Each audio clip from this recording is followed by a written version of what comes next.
Hello everyone, welcome to Sneesha's coding world. Guys, अब तक हमने सीएसएस में काफ़ी सारी चीज़ें देखी है। लास्ट वीडियो में हमने फ्लेक्स बॉक्स के बारे में देखा था। अब हम देखेंगे रिस्पॉन्सिव डिज़ाइन और मीडिया क्यूरीज क्या होते हैं। मैं आपको पहले रिस्पॉन्सिव डिज़ाइन से इंट्रोड्यूस करवाती हूँ। रिस्पॉन्सिव का मतलब क्या होता है? जो रिस्पॉन्ड करे, यानी कि कोई पर्सन रिस्पॉन्सिव कब होगा? अगर हम कुछ कहे और वो हमें उस बात का जवाब दे, यानी कि हमें उस चीज़ का आंसर दे, तो वो क्या होगा? एक रिस्पॉन्सिव पर्सन होगा। उसी तरह एक वेबसाइट रिस्पॉन्सिव तब होती है जब वो रिस्पॉन्ड करे डिफरेंट स्क्रीन की विड्थ पर। मतलब अगर मैं कोई वेबसाइट को अपने फ़ोन में चलाती हूँ और उसी सेम वेबसाइट को मैं क्या करूँ, अपने टैबलेट में ओपन करूँ, तो वो क्या करेगी? एक तरीके से रिस्पॉन्स करेगी। मतलब एक विड्थ साइज से दूसरी विड्थ साइज को क्या करेगी? रिस्पॉन्स करेगी। मतलब उसमें जो फ़ोन में उसका जो विड्थ साइज़ रहेगा वो क्या रहेगा? डिफरेंट रहेगा। और जब मैं उसको टैबलेट में चलाऊंगी तो उसका जो विड्थ साइज़ रहेगा वो क्या रहेगा? डिफरेंट रहेगा। तो ये क्या कर रही है? एक तरीके से रिस्पॉन्स कर रही है। वेबसाइट को रिस्पॉन्सिव बनाना मतलब उसकी जो विड्थ है उसमें क्या होना? चेंजेस होना अलग अलग डिवाइसेस पे। ठीक है। रिस्पॉन्सिव डिज़ाइन क्या होता है? एक तरीका होता है वेब डेवलपर के लिए, जिससे क्या होता है कि उसकी जो वेबसाइट्स रहती है वो क्या करे? सारे डिवाइसेस और रिजोल्यूशंस के हिसाब से अपनी जो विड्थ है उसको क्या करे? एडेप्ट करे। मॉडर्न इरा में जो रिस्पॉन्सिव डिज़ाइन है वो क्या है? नेसेसिटी है, लग्जरी ये नहीं है। यानी कि आपको आपकी वेबसाइट को रिस्पॉन्सिव बना कर ही देना होगा। जो आपका क्लाइंट रहेगा उसको आपको क्या करने पड़ेगा? एक रिस्पॉन्सिव वेबसाइट बनाकर ही देना होगा, ताकि वो क्या कर सके? सारे डिवाइसेस पे वर्क कर सके, अपने विड्थ के हिसाब से ओपन हो सके। ठीक है। यहाँ पर आप सोच रहे होंगे कि यार कैसे वेबसाइट को रिस्पॉन्सिव बनाए जो फ़ोन, टैबलेट, डेस्कटॉप पर वर्क करे। ये कोई मुश्किल की चीज़ नहीं है। आपके मतलब आज के इस ईरा में अगर बात की जाए तो हमारे पास बहुत सारी अच्छी टेक्निक्स है, जैसे कि मीडिया क्यूरी है और भी बहुत सारी चीज़ें हैं जिनके बारे में हम आगे देखेंगे। सबसे पहले व्यू पोर्ट है, जो क्या करता है? सपोर्ट करता है हमारी HTML बॉयलर प्लेट को। ठीक है, जो बाय डिफ़ॉल्ट डालकर दी गई है। उसी के साथ साथ आती है मैक्सिमम विड्थ और मैक्सिमम हाइट की बात। इसका यूज़ हम लोग कर सकते हैं। मैक्सिमम विड्थ का यूज़ करके हम लोग क्या कर सकते हैं? हमारी स्क्रीन का जो साइज़ है उसको रिसाइज कर सकते हैं। मतलब जब हम उसको क्या करेंगे? लैपटॉप, टैबलेट या फ़ोन पे चलाएंगे तो वो क्या करेगा? अपनी जो हाइट और विड्थ है उसके हिसाब से क्या हो जाएगा? रिसाइज हो जाएगा। इसके अलावा हम CSS में मीडिया क्यूरीज का यूज़ कर सकते हैं। CSS में मीडिया क्यूरीज होती है जो क्या करती है? एक स्पेशल एड ऑन, जिससे हम लोग क्या कर सकते हैं? एक स्पेशल एड ऑन डिज़ाइन लगा सकते हैं हमारे एलिमेंट्स के ऊपर, जब भी हम लोगों को क्या करनी हो? स्क्रीन को रिसाइज करना हो। जैसे ही स्क्रीन रिसाइज होगी तो हम लोग क्या कर सकते हैं? हम लोग अलग अलग तरीके से क्या कर सकते हैं? CSS को इंजेक्ट कर सकते हैं, जिससे कि वो क्या हो जाएगी? रिस्पॉन्सिव हो जाएगी। मतलब जो हमारी जो वेबसाइट है वो क्या हो जाएगी? एक तरीके से रिस्पॉन्सिव हो जाएगी। हम लोग उसमें क्या करेंगे? जब अलग अलग CSS को इंजेक्ट करेंगे तब। ठीक है। अब एक और तरीका होता है अलग अलग तरह से फॉन्ट यूनिट्स को यूज़ करना। अलग अलग तरीके के यूनिट्स को पैडिंग, मार्जिन, फॉन्ट साइज, इन सब चीज़ों के लिए यूज़ करना। ठीक है। तो यहाँ किस तरह से करना है, हमें किस तरह से इसका यूज़ कर सकते हैं हम लोग, ये सब हम लोग आगे चलते हैं हमारे VS कोड पे और सारी चीज़ों को समझते हैं। यहाँ पर जल्दी से हम लोग एक न्यू फाइल बनाते हैं tut14.html नाम से। ठीक है, tut14.html नाम से न्यू फाइल बनाएंगे। अब यहाँ पे हम लोग HTML की बॉयलर प्रिंट लगाते हैं। बॉयलर प्रिंट लगाने के बाद यहाँ पे हम लोग क्या करेंगे? टाइटल साइड करेंगे। टाइटल में हम लोग डालते हैं रिस्पॉन्सिव डिज़ाइन। ठीक है, रिस्पॉन्सिव डिज़ाइन। एंड साथ ही साथ हम लोग इसमें यूनिट्स पढ़ने वाले हैं, तो साइज़ यूनिट्स डाल देते हैं। ठीक है, साइज़ यूनिट्स। ठीक है, ये डालने के बाद हम लोग यहाँ पे क्या करेंगे? हमारी बॉडी के अंदर एक डिफ बनाएंगे, डिफ डॉट कंटेनर बनाएंगे। ठीक है, डिफ डॉट कंटेनर बनाने के बाद हम लोग डिफ के अंदर क्या करेंगे? एक हेडिंग बनाएंगे और उसको हम लोग ID देंगे फर्स्ट। ठीक है, ID फर्स्ट देने के बाद यहाँ पे हम लोग हेडिंग में लिख देते हैं this is heading first one लिख देते हैं। ठीक है, नेक्स्ट हम लोग यहाँ पे क्या करेंगे, ऐसे ही 2 हेडिंग्स और बनाएंगे। 2 हेडिंग्स और बनाने के लिए यहाँ पे हम लोग फिर से H1 का यूज़ करेंगे और उसको हम लोग ID देंगे।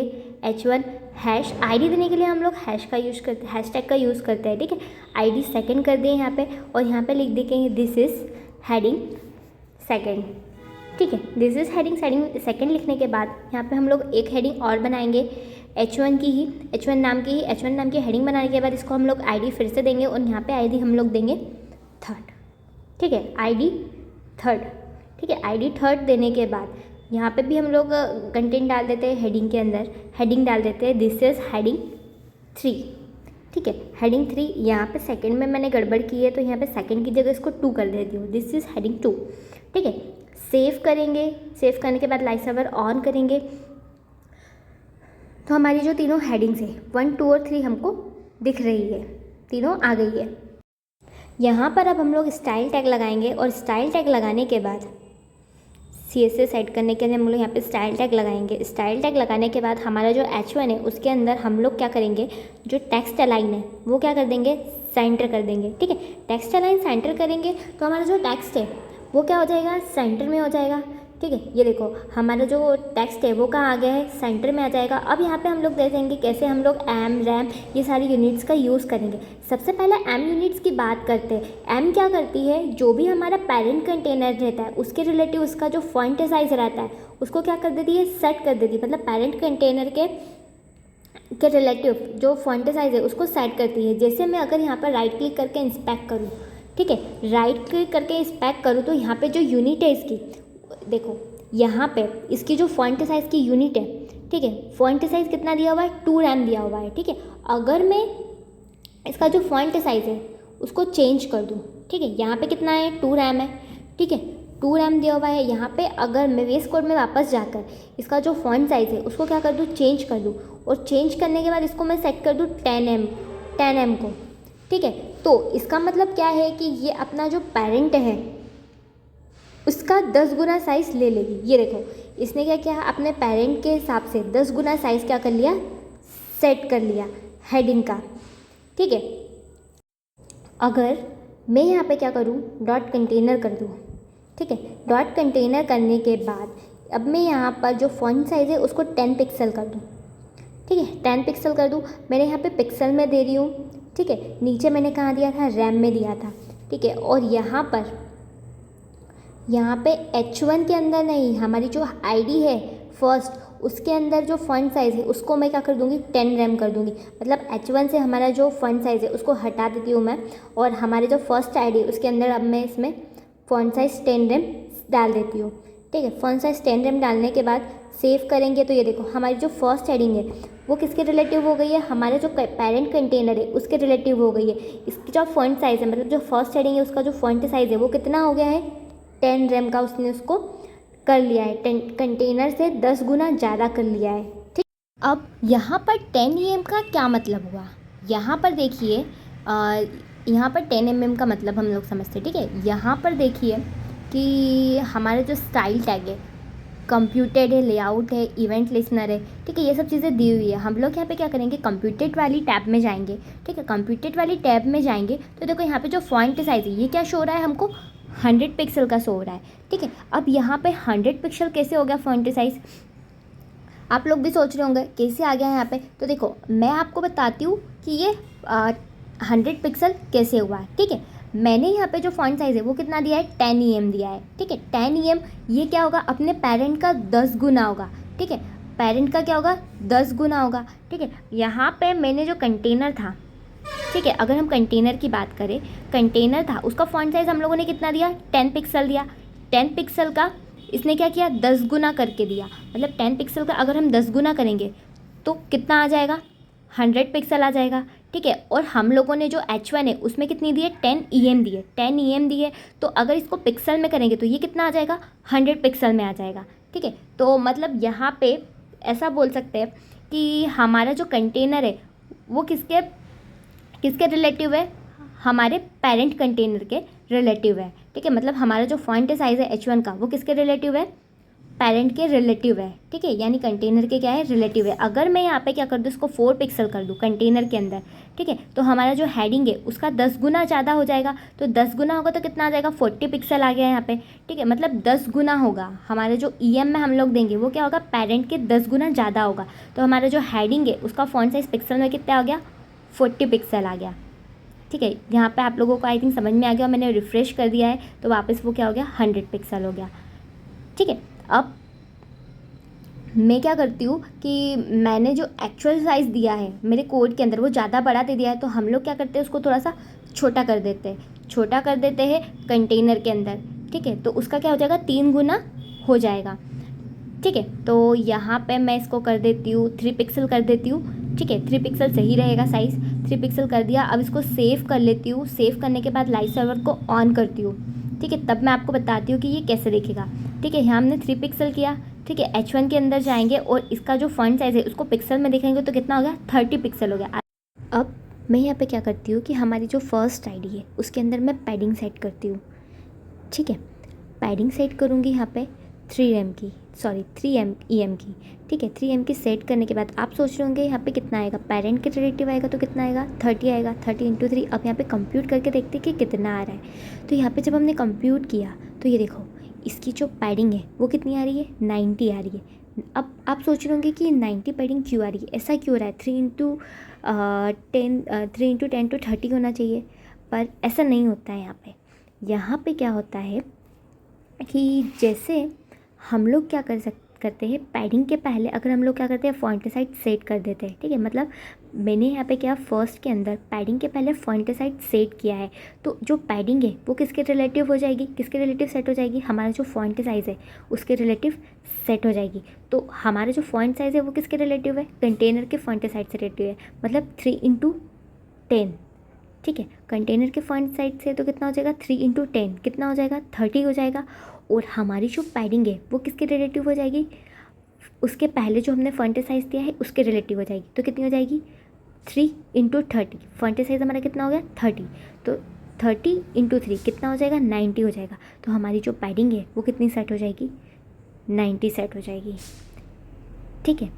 अब यहाँ पर एम को आपको कैसे यूज़ करना है, कब यूज़ करना है, तो जब भी आपको क्या करना हो, आपका पेरेंट एलिमेंट को रिसाइज़ करना हो, ठीक है, जब भी आपका पेरेंट एलिमेंट रिसाइज़ किया जा रहा है तो उसके हिसाब से जब आपको आपके चाइल्ड को क्या करना हो, रिसाइज़ करना हो, तब हम लोग क्या करेंगे, एम का यूज़ करेंगे, ठीक है। अब हम यहाँ पे देखते हैं कि बात करते हैं रैम की, कि रैम क्या होता है, ठीक है। तो रैम जो है वो हमेशा किस पर वर्क करता है, बेस HTML के ऊपर वर्क करता है, ठीक है। ये किसके रिलेटिव वर्क करता है, तो हमारा जो बेस HTML रहता है उसके रिलेटिव ये क्या करता है, हमेशा वर्क करता है। तो अगर मैं यहाँ करूँ, ठीक है, हमारा जो HTML है, HTML रूट है, उसके अंदर मैं सेट कर दूँ फॉन्ट साइज़, ठीक है, HTML इसके अंदर मैं क्या करूँगी, सेट फॉन्ट साइज़ को यहाँ पे सेट कर देती हूँ मैं, रैम में हम इसको अब यहाँ पे सेट करेंगे, ठीक है, 25 यहाँ पे पिक्सल यूज़ करेंगे, ठीक है, पिक्सल में मैं अगर इसको सेट कर देती हूँ, ठीक है। और हमारा जो सेकंड हेडिंग है, मतलब इसको हमने ID सेकंड दे दी, उसको टारगेट करेंगे और यहाँ पे हम लोग क्या करेंगे, फ़ॉन्ट साइज़ सेट करेंगे, लेकिन यहाँ पे हम लोग फ़ॉन्ट साइज़ किस में सेट करेंगे, रैम में सेट करेंगे, ठीक है। तो फ़ॉन्ट साइज़ यहाँ पे हम लोग कर देते हैं 3 रैम, ठीक है, 3 रैम सेट कर दिया, 3 रैम सेट कर दिया। साथ ही साथ हम इसमें क्या करते हैं, पैडिंग भी सेट कर देते हैं, ठीक है, पैडिंग भी हम लोग यहाँ पे क्या कर देते हैं, सेट कर देते हैं। तो आपके हिसाब से ये कितना होना चाहिए, 25 × 3 मतलब कितना होना चाहिए, 75, ठीक है, 25 × 3 कितना होना चाहिए, 75 होना चाहिए। तो चलो हम इसको सेव करते हैं और लाइव जाके देखते हैं कि ये कितना आ रहा है, ठीक है। कंप्यूट करने के बाद सेव किया, ठीक है, सेकंड हेडिंग है हमारी, सेकंड हेडिंग के ऊपर हम लोग जाएंगे, ठीक है, हाँ 1 मिनट, सेकंड हेडिंग है हमारी। इसके बाद हम कंप्यूट करेंगे तो देखेंगे यहाँ पे हमारे जो पैडिंग है और फॉन्ट साइज़ है वो कितना आ रहा है, ये देखो यहाँ पे 75 आया, मतलब यहाँ पे भी इसने क्या किया, वही किया। और यहाँ पे पैडिंग भी क्या आ रही है हमारी, 75 आ रही है, फॉन्ट साइज़ और पैडिंग दोनों क्या आ रही है, 75 आ रही है, 75 पिक्सल आ रही है। तो यहाँ पे रैम क्या करता है कि ये क्या करता है कि जो आपका एलिमेंट है, HTML है या फिर रूट एलिमेंट है, उसके फ़ॉन्ट साइज़ के रिलेटिव, जो आपकी जो फ़ॉन्ट साइज़ है उसके रिलेटिव आपको सेट करके देता है उसके साइज़ को, ठीक है। तो इसी तरह से हम लोग क्या करते हैं, इसमें रैम का यूज़ करते हैं।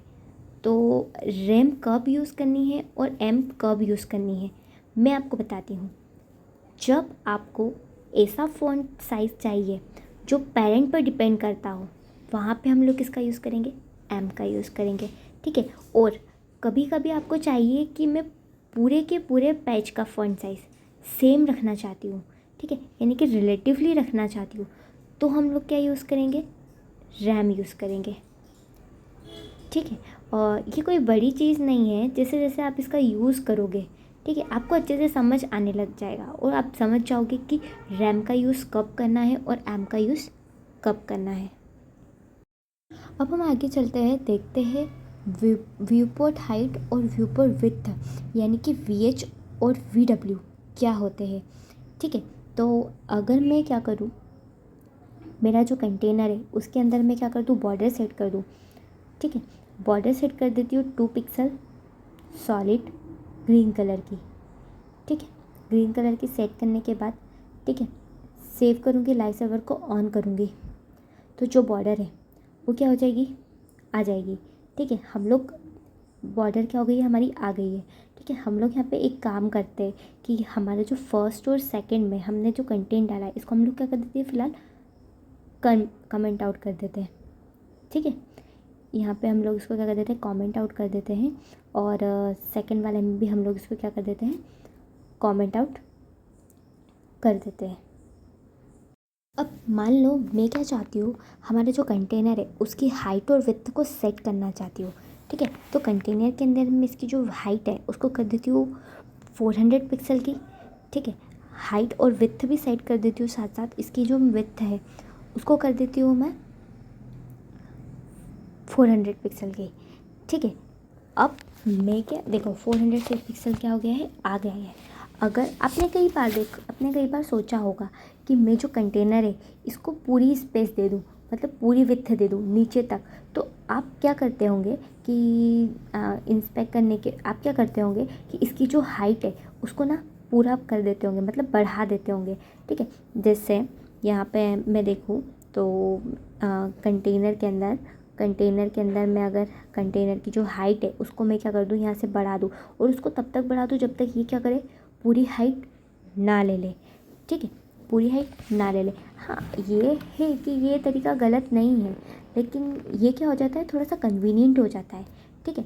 ये देखो विड्थ तो पूरी आ गई है, लेकिन ये जो वे रहता है ये क्या हो जाता है, एक तरीके से कन्वीनियंट हो जाता है, और कई बार हम इसमें क्या हो जाते हैं, कंफ्यूज भी हो जाते हैं, ठीक है। तो अगर हम ये चीज़ ना करने के बजाय अगर हम लोग हमारी जो हाइट है इसको VH में सेट कर दें, ठीक है, इसको कमेंट आउट कर देती हूँ मैं, और हमारी जो हाइट है उसको हम लोग क्या कर देते, VH में सेट कर देते पूरी विड्थ लाने के लिए, ठीक है। तो हाइट को मैं यहाँ पे क्या कर देती हूँ, हाइट को मैं यहाँ पे VH में सेट कर देती हूँ 100 VH, ठीक है, 100 VH कर दिया। तो इसका क्या मतलब होगा, 100 का क्या मतलब होगा, ये क्या करेगा, पूरी हाइट ले लेगा, ठीक है। जो व्यू पोर्ट हाइट रहेगी वो पूरी कितनी आ जाएगी, 100 आ जाएगी, मतलब नीचे तक की पूरी जो कंटेनर की हाइट है उतनी हाइट को पूरी ये क्या लेगा, 100% में ले लेता है, ठीक है। जैसे आप देख रहे हो, ठीक है, ये क्या हो गया है, पूरी तरह से मतलब पूरे जो कंटेनर है उसके ऊपर क्या उसने पूरी हाइट क्या कर ली है, ले ली है। और व्यू पोर्ट विड्थ क्या करेगा, ये क्या करेगा, पूरी विड्थ ले लेता है, ठीक है। व्यू पोर्ट विड्थ जो रहता है वो क्या कर लेता है, पूरी विड्थ लेते हैं। यहाँ पे मैं एक बार फॉर्मेट डॉक्यूमेंट कर देती हूँ, और मैं आपको विड्थ का भी बता देती हूँ, उसको मैं कमेंट आउट कर देती हूँ। और अब व्यू पोर्ट विड्थ की तरफ पढ़ते हैं, तो जो विड्थ है उसको भी हम लोग क्या कर देते हैं, 100 VW कर देते हैं। हाइट के लिए हम लोग VH यूज़ करेंगे और विड्थ के लिए VW, ठीक है। तो ये देखो इसने क्या किया है, जो पूरी विड्थ है वो क्या ले ली है, इसने ले ली है, मतलब जो पूरी जो कंटेनर है उसकी पूरी विड्थ को इसने क्या कर लिया है, ले लिया है 100%। तो अगर राइट क्लिक करके मैं इंस्पेक्ट करूँ तो इसको मैं क्या करती हूँ, 0 से लेके 100 तक सेट कर सकती हूँ, हाइट और विड्थ दोनों को, ठीक है। 0 से लेकर 100 तक हम जितनी हाइट और विड्थ रखना चाहते हैं उतनी हम लोग क्या कर सकते हैं, सेट कर सकते हैं। देखो जहाँ जैसे मैंने यहाँ पे विड्थ कम कर दी तो ये विड्थ कम हो गई है, हाइट कम कर दी है तो हाइट कम हो गई है। हम BH और VW से हाइट और विड्थ को क्या कर सकते हैं, ईजिली सेट कर सकते हैं। ठीक है, हमारा जो कंप्यूट है उसके हिसाब से भी ये क्या हो जाएगा, सेट हो जाएगा। ठीक है, ये क्या होता है, एक काइंड का परसेंटेज होता है। ठीक है, एक काइंड का परसेंटेज होता है, परसेंटेज की तरह मतलब इसको क्या कर सकते हैं, यूज़ कर सकते हैं। 100 मतलब पूरा और 0 मतलब ज़ीरो। 100% मतलब पूरी जगह हम लोग ले सकते हैं, 0 मतलब ज़ीरो। तो आई होप गाइस आपको ये सारी यूनिट समझ आई होगी, M, RAM, VH, VW। Thank you so much guys for watching this video. Please like, share and subscribe for more.